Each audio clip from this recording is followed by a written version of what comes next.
पुराने समय की बात है। एक राजा कदकाठी में बहुत मजबूत था। उसकी भुजाएं बहुत मजबूत थी। जब वो अपने आप को शीशे में देखता तो अपने आप को देखकर बहुत प्रसन्न होता। वो कहता कि मेरे जैसा योद्धा तो इस दुनिया में जन्म ही नहीं लिया। वो जब अखाड़े में जाता तो 4-4, 5-5 पहलवानों को एक साथ पटखनी दे देता था। इतनी ताकत उसके शरीर में थी। उसने अपने शरीर को बहुत मजबूत बना दिया था। ये बात वहां के प्रजा को भी पता थी। इस कारण वो अपने राज्य को एकदम सुरक्षित समझते थे। राजा भी अपने ऊपर बहुत घमंड करता था कि मेरे जितना पराक्रमी राजा तो दुनिया में है ही नहीं। एक दिन राजा शिकार खेलने के लिए जंगल में जाता है। अपने कुछ सैनिकों के साथ घोड़े लेकर जंगल की ओर जाता है। शिकार की तलाश में वो अपने नगर से काफी दूर चला जाता है, लेकिन वहां जाते जाते उनको अंधेरा हो जाता है और अंधेरे में राजा अपने सैनिकों से बिछड़ जाता है। अब राजा जंगल में अपने सैनिकों को बहुत ढूंढता है और इधर सैनिक भी राजा को ढूंढते हैं, लेकिन अंधेरा बहुत होने की वजह से ना तो सैनिक राजा को ढूंढ पाते हैं, ना ही राजा सैनिक को। राजा उसी जंगल में भटकने लगा। अपने नगर का रास्ता भी भूल गया था। उसको रास्ता सूझ ही नहीं रहा था, क्योंकि चारों तरफ अंधेरा ही अंधेरा और बहुत सारे पेड़ पौधे थे। इसी वजह से वो नगर का रास्ता भूल गया था। उसे पता ही नहीं चला कि मेरा नगर कौन सी दिशा में है। राजा को इस बात का भी डर था, कहीं वो दूसरे नगर में ना चला जाए और वहां पर कहीं दुश्मन के सैनिक उसको पकड़ ना ले। इसी डर से वो राजा एक पेड़ के ऊपर चढ़कर बैठ जाता है। इधर सैनिक राजा को थोड़ी देर तलाश करते हैं और उसके बाद वो अपने नगर चले जाते हैं और सैनिक कहते हैं कि कल सुबह आएंगे, राजा को फिर ढूंढना शुरू करेंगे। इधर राजा एक पेड़ के ऊपर बैठे थे, तभी उनको शेर की दहाड़ सुनाई देती है। राजा वहीं बैठे बैठे कांपने लगता है। राजा सोचने लगा, यदि शेर सामने आया तो पता नहीं शेर कितना भूखा होगा और वो मुझे अपना भोजन बना लेगा। राजा ने पूरी तरह सोच लिया कि आज मेरी मौत पक्की है। अब राजा उस पेड़ पर बैठे बैठे भगवान से प्रार्थना करने लगा कि भगवान, आज के बाद कभी शिकार पे नहीं जाऊंगा, एक बार मुझे मेरे नगर जाने दीजिए। राजा ये सोच ही रहा था कि फिर उसी शेर की धार सुनाई देती है। राजा पेड़ पर बैठा था और पेड़ से नीचे नजर डालता है तो देखता है कि नीचे ही वह शेर खड़ा था। वो राजा वहीं पर थर थर कांपने लग जाता है। अब राजा को बहुत से डरावने विचार आने लगे। राजा को ऐसा लगा जैसे राजा के शरीर में कोई ताकत ही नहीं बची है। राजा का शरीर एकदम से सुन्न हो गया। जैसे वो वहां बैठा था वहीं बैठे रह गया। राजा हिल भी नहीं पा रहा था। राजा को बहुत ही ज्यादा डर लग रहा था। तभी राजा की नजर एक आदमी पर पड़ती है। एक आदमी आता है और वो शेर के सामने आकर खड़ा हो जाता है। राजा को देखकर बहुत अचंभा हुआ। एक आदमी शेर के सामने कैसे खड़ा है? फिर राजा ध्यान से उस आदमी को देखता है। उस आदमी के एक हाथ के ऊपर एक बहुत ही बड़ा कपड़ा लपटा हुआ है। उस हाथ को बहुत मोटा कर दिया था कपड़ा बांधकर। अब राजा के मन में हजारों सवाल चल रहे थे कि ये आदमी अपने हाथ पर कपड़ा बांधे भला शेर के सामने क्या कर रहा है। थोड़ी ही देर में वो शेर उस आदमी के ऊपर झपट्टा मारने के लिए, उसको खाने के लिए उसके सामने आ जाता है और जैसे ही शेर उसको खाने के लिए अपना मुंह फाड़ता है, वो आदमी जिस हाथ में कपड़ा बांधा हुआ था वो उस शेर के मुंह में डाल देता है और दूसरे हाथ से शेर की गर्दन पकड़ लेता है और ऐसा करके वो शेर और वो आदमी दोनों ही लड़ना शुरू कर देते हैं। ऊपर बैठा राजा उन दोनों की लड़ाई देख रहा था। थोड़ी ही देर में शेर की मृत्यु हो जाती है। यह देखकर पेड़ पर बैठे राजा की रोंगटे खड़े हो जाते हैं। वो कहता है, भला एक आदमी में इतनी ताकत कैसे हो सकती है कि वो एक शेर को मार सकता है। जैसे ही वो शेर मरता है वो आदमी उस शेर को लेकर वहां से चला जाता है। अब उस राजा के मन में ये विचार आ रहे थे कि मेरी नगरी के जंगल के अंदर ऐसा आदमी जिसने शेर को मार दिया। अब राजा की हिम्मत टूटने लग गई। राजा ने तो पूरी जिंदगी इसी वहम में निकाल दी कि वही दुनिया का सबसे ताकतवर इंसान है। वो राजा यही विचार कर ही रहा था। तभी थोड़ी ही देर में वहां पर उसी नगरी के सैनिक उस राजा को ढूंढने के लिए पहुंच जाते और राजा को लेकर वापस से अपने नगरी में आ जाते। राजा ने जो दृश्य देखा था उसके मन में वो चल रहा था। राजा चाह कर भी उसे भुला नहीं पा रहा था। फिर राजा ने अपने सेनापति को सारा वाकया सुनाया। उसके बाद सेनापति ने जैसे ही वो कहानी सुनी, सेनापति ने तुरंत जवाब दिया, राजा साहब, वो आदमी हमारे पड़ोसी राज्य का राजा है। वो राजा बहुत पराक्रमी है। वो शेरों का शिकार करता है और शिकार करने की टेक्निक भी बहुत ही गजब है। वो हाथ पर कपड़ा बांधता है और शेर के मुंह में हाथ डाल देता है, जिसकी वजह से शेर को सांस तक नहीं आती। वो शेर थोड़ी ही देर में मृत्यु को प्राप्त हो जाता है। तभी वो राजा सोचता है, शरीर को चाहे कितनी भी ताकत दे दो, यदि आपके जिगर में ताकत नहीं है तो वो ताकत कोई भी काम का नहीं है।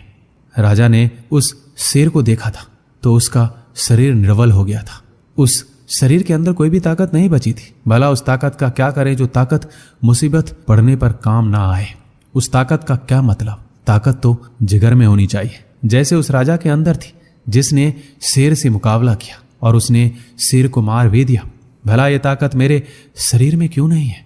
अब यही सोच विचार वो राजा करने लगा। उसके बाद वो राजा अपने सेनापति को आदेश देता है कि उस राजा के जैसा मुझे पराक्रमी बनना है और उसके लिए जो कुछ भी तुझे करना है वो कर।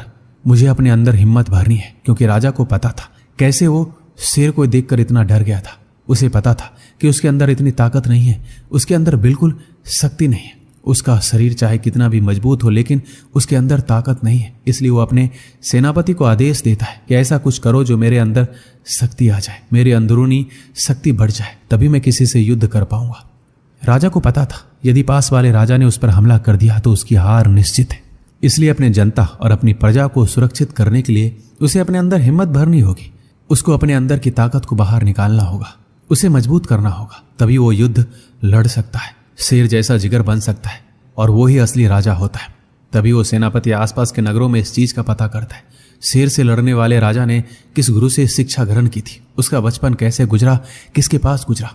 तभी उससे पता चलता है पास वाले आश्रम में एक गुरु रहते हैं, उसी से उस पराक्रमी राजा ने अपनी शिक्षा ग्रहण की थी। इसके बाद वो सेनापति उस गुरु के पास जाता है और उस गुरु को लेकर अपने राजा के पास आता है और राजा से कहता है, जिस पराक्रमी राजा को आपने शेर को मारते हुए देखा था उनके गुरु ये हैं। राजा उन गुरु को देखकर उनके चरणों में गिर जाता है और कहता है, गुरुजी, आपने उस राजा को ऐसी कौन सी शिक्षा दी थी, ऐसे कौन से शब्द सुनाए जो उसके अंदर इतनी ताकत है कि वो आज शेर से लड़ रहा है और शेर को मार देता है।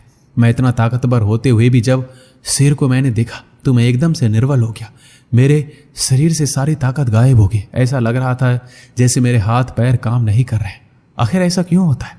तभी वो गुरु कहते हैं, राजा, ताकत हमारे भुजाओं में तो होनी ही चाहिए, लेकिन ताकत जिगर की काम आती है। उसके बाद वो गुरुदेव कहते हैं, राजा, मैं आपको कुछ ऐसे तरीके बता रहा हूं, उस तरीके से तुम अपने जिगर में हिम्मत भर सकते हो, अपने डर को भगा सकते हो। उसके बाद आपको किसी से डर नहीं लगेगा। सबसे पहले जो काम करना है वो है ब्रह्मचार्य। तुम्हें ब्रह्मचार्य बनना होगा, क्योंकि ब्रह्मचार्य की ताकत ब्रह्मचार्य आदमी ही जान सकता है। तुम्हें ब्रह्मचार्य का पालन करना होगा। यह नहीं कहता कि तुम अपनी पत्नी को छोड़ दो या फिर काम वासनाओं को पूरी तरह भूल जाओ, लेकिन जितना तुम हो सके अपने वीर्य की रक्षा करो। ये वीर्य तुम्हें इतनी ताकत देगा, इतनी हिम्मत देगा कि तुम थोड़े ही दिनों में अपने आप को अनुभव करना शुरू कर दोगे। थोड़े ही दिनों में तुम्हारे जिगर में हिम्मत बढ़नी शुरू हो जाएगी। जब तुम ब्रह्मचार्य का पालन महीने से 1.5 महीने तक करोगे तो ये असली रूप में आएगा, और उससे भी ज़्यादा तुम 80 से 85 दिन तक ब्रह्मचर्य का पालन करोगे, वही तुम्हारे जिगर की शक्ति बन जाएगी। जितनी तुम अपने वीर्य की रक्षा करोगे, ये वीर्य तुम्हें इतनी ताकत प्रदान करेगा, तुम्हारे जिगर में हिम्मत बढ़ाएगा, तुम्हारा शरीर एक अलग सा दिखने लग जाएगा, शरीर में भी ताकत आ जाएगी और तुम्हारे जिगर में भी ताकत आ जाएगी।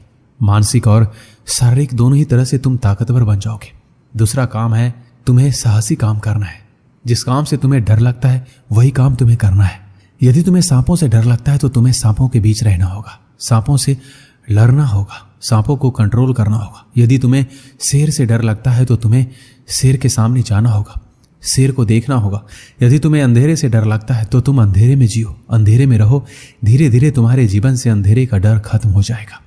तुम्हें जिस भी चीज से डर लगता है वही काम करो, इसी से तुम साहसी बनोगे, उसके प्रति तुम्हारा डर खत्म हो जाएगा। तीसरा काम जो तुम्हें करना है, ध्यान करना है।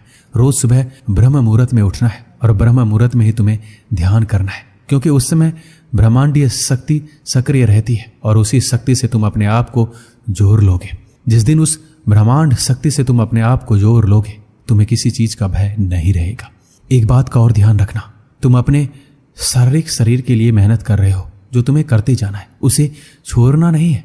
अच्छा खाना खाना है, हमेशा मेहनत करना है, क्योंकि अंदर की शक्ति के साथ साथ शरीर के हर हिस्से में ताकत होना भी जरूरी है। तुम्हारी भुजाओं में भी ताकत होना जरूरी है, तभी तुम एक पराक्रमी राजा बन पाओगे। ये बात सुनने के बाद वो गुरुदेव कहते हैं, इन बातों को तुम्हें ध्यान रखना है। इस दुनिया में किसी आदमी का पराक्रमी बनने के लिए किसी चीज की जरूरत नहीं है। इन बातों का अनुसरण करते रहो और वो एक योद्धा बन जाता है। उसके बाद वो गुरु अपने आश्रम चले जाते हैं।